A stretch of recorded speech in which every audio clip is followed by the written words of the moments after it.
तर नमस्कार मित्रांनो, पुन्हा एकदा एका नवीन व्हिडिओत तुमचं स्वागत. तर गेलो होतो कॉलेजला आणि आता येत होतो घरी. तर गेले 4-5 दिवस ना एवढा पाऊस लागतोय ना बेकार, काय बोलूच नका. आणि पूर्ण शेतीची ना वाट लागली.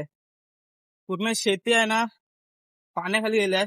आम्ही तुम्हाला दाखवतो पुढच्या व्हिडिओत, म्हणजे ह्याच व्हिडिओत दाखवतो. बघा तुम्ही, सगळीकडे असंच झालंय. कोकणात जाम पाऊस लागतोय, काय बोलूच नका, बेकार.